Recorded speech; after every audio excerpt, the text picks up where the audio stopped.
Chapter 11 of A Practical Guide to Self-Hypnosis. Recording by Andrea Fiore. A Practical Guide to Self-Hypnosis by Melvin Powers. Chapter 11. Psychological Aids and Their Function. Psychological or mechanical aids are used to help put the subject in a state of hypnosis. The use of the aids helps increase the suggestibility of the subject toward hypnosis. The two most widely used hypnotic aids are the crystal ball and chain and the 12-inch hypnodisc. One reason is that these two items have no other use or function outside of the area of hypnosis. Therefore, when the hypnotist proceeds to use one of these hypnotic devices, it must follow that a certain mental set, readiness or receptivity must follow as a result of its introduction into the hypnotic setting. If the subject is uneasy about the hypnotic setting or his response, the introduction of the hypnotic aid can mobilize the subject's defenses, which may be on a conscious or unconscious level. Generally, the mental set which follows helps augment whatever hypnotic suggestions are given. Certainly the same mental set would not follow if the hypnotist used a paperclip as a means of helping with the induction of hypnosis. It would only start the subject wondering about the relationship of the paperclip to hypnosis. It obviously isn't in keeping with what the subject expects. It is important to utilize the subject's expectation as to what he believes takes place in the setting, as long as this expectation does not hinder the induction of hypnosis. The mere act of turning down the lights or drawing the curtains before the hypnotist begins to work with the subject is a nonverbal suggestion which can be considered as a psychological aid. The subject knows that the hypnotist is ready to begin at this point. Actually, it isn't necessary to darken the room at any time to induce hypnosis. Doesn't the stage hypnotist work with glaring lights? The room is darkened, and I might add that I use this procedure myself, mainly for the psychological effect. If I feel that this procedure might cause anxiety, I proceed with the room undarkened. In discussing psychological aids, it is agreed that we are primarily interested in seeing the subject feel better or achieve whatever goals he seeks through the intelligent application of hypnosis. If a hypnotic aid will help the subject achieve hypnosis, we can concur it is justified. It is not to be considered a subterfuge.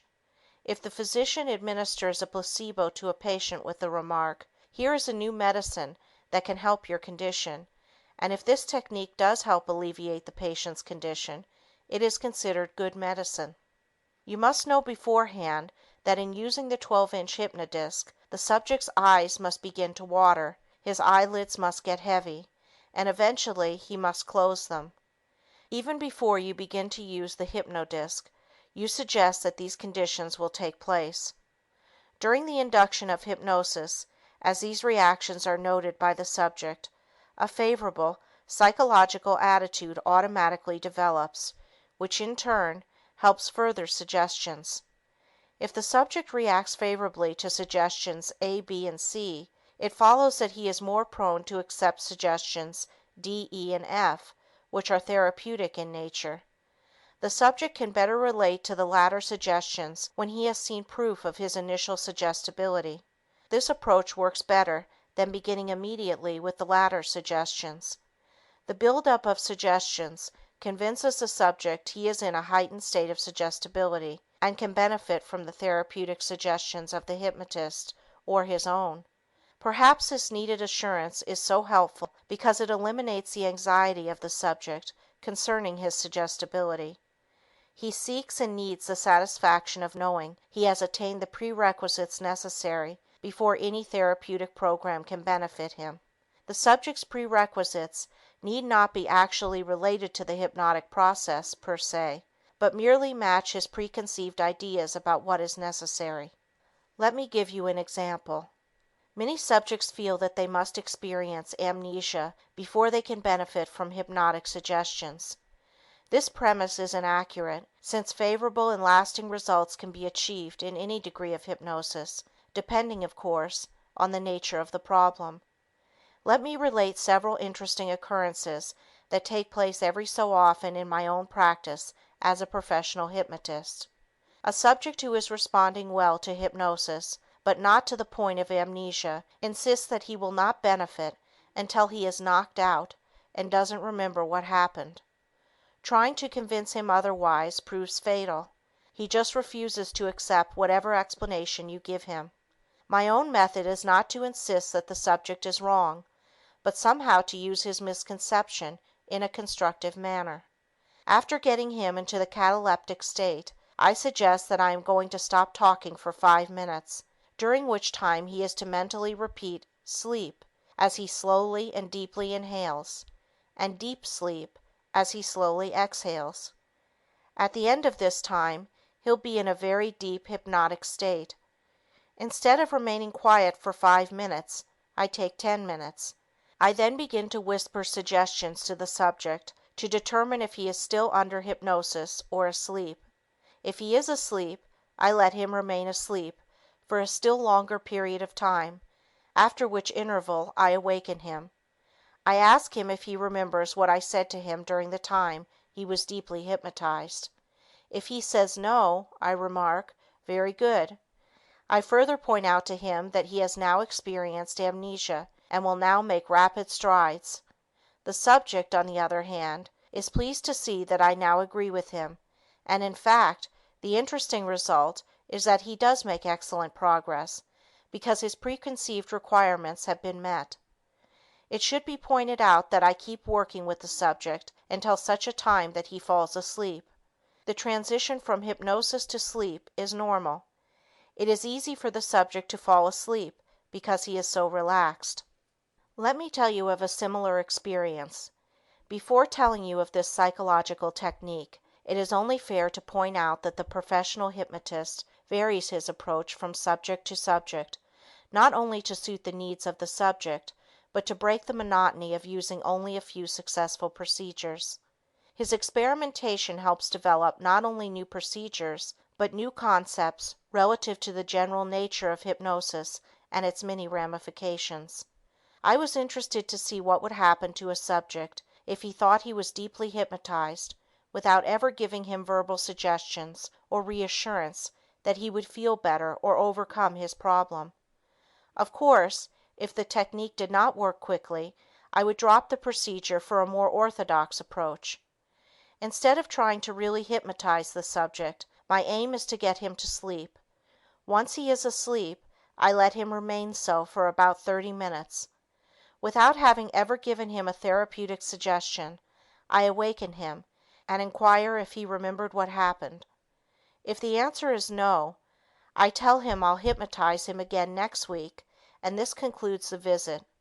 When he returns next week, I ask him, "How did you feel during the week?" The answer is generally, "Much better." I keep repeating this procedure until such a time that the individual has attained the goals that he seeks.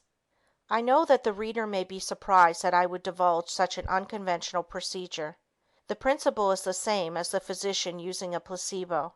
I do so to illustrate the point that I made earlier in this chapter, that so long as certain of the subject's requirements are met, whether valid or invalid, the subject's suggestibility is greatly enhanced. Naturally, the unsuspecting subject equated the period of not remembering, which was, as we know, true sleep, with the somnambulistic state. Actually, he was helped by self-hypnosis because he felt he would now make progress because he proved to be such an excellent subject. It is true, he was not using self-hypnosis, as has been outlined in this book, but he had now achieved a heightened state of suggestibility, hypnosis, and was using this state to further his own ends. The attainment of self-hypnosis can be an intricate and elusive procedure, as I have already pointed out. The purpose of the entire book is to instruct, point out, and give you the necessary understanding and knowledge required to achieve this end. Without this understanding, this can become a very frustrating effort. It is hoped that by understanding and being aware of some of the ramifications of hypnosis, you will be able to achieve your goal in the quickest possible time. It should also be pointed out that no two subjects react in the same way, and that different methods and requirements are necessary to suit the individual. It is a mistake to try to make the subject adhere to a rigid methodology. The greater flexibility of the hypnotic procedures, the greater the chance for success. Let me, at this time, further discuss some of the hypnotic aids that are used in the induction of hypnosis. We have already discussed the use of the hypnodisc and the crystal ball and chain. The same principles are involved in any other object which is used as a means of fixation or of tiring the eyes. Hypnotic phonograph records and hypnotic tape recordings represent new devices that have been instrumental in conditioning subjects for self-hypnosis. The subject plays the record or tape on his phonograph or tape recorder and is conditioned over a period of time to respond to hypnosis at a given signal or phrase. He, in turn, can change this key phrase to one of his own choosing. Should you own or have access to a tape recorder, I would suggest recording an induction of hypnosis and playing it back to yourself in this manner, as though you were hypnotizing someone else. I have produced 3 different hypnotic records and a 30-minute hypnotic tape containing the 3 records which are sold commercially. One record, called the musical hypnosis record, has a very pleasant, relaxing musical background as the voice of the hypnotist induces hypnosis. The second record, called the metronome hypnotic record, incorporates the monotonous and lulling beat of an electric metronome in the background. The subject is instructed to mentally repeat sleep as he slowly inhales and deep sleep as he slowly exhales in rhythm with the beat of the metronome. While the subject is concentrating on this activity, the voice of the hypnotist induces hypnosis. The third record, called Self-Hypnosis, record number 3, contains only the voice of the hypnotist inducing hypnosis. It features a unique approach and technique. I have had a great deal of correspondence with those who have used these phonograph records and the hypnotic tape for conditioning themselves for self-hypnosis. The results are quite interesting and run the range of immediate results to no results. One person wrote that one of the records hypnotized him at the first playing and conditioned him for self-hypnosis, whereas he had failed to respond to hypnosis after many visits to one of the country's foremost authorities. I have had similar experiences after having failed to hypnotize a subject, despite many attempts. I can only speculate that the subjects in these cases unconsciously resist the hypnotist because they feel a personal threat. Since the record is impersonal, they are better able to relax and subsequently be hypnotized. Interestingly, this occurred when the subject was convinced that he was a very difficult subject. It would seem that only then was the conditioned response pattern finally established. The basic function of the hypnotic records and hypnotic tape is to establish a conditioned response pattern to a given stimulus. In time, most subjects are conditioned by the intelligent and systematic use of these recordings. Let me describe another varied approach to achieving self-hypnosis. One of the chief assets of a good hypnotist is to be flexible in his approach in hypnotizing his subjects. As I have already pointed out, it is necessary many times to adopt a technique that is suitable to the subject and not to make the subject adapt himself to the method of induction. We know that with the somnambulistic subjects, any procedure will put the subject under hypnosis immediately. The hypnotist gains complete control of his subject as the subject is able to put himself in the proper psychological frame of mind for hypnosis.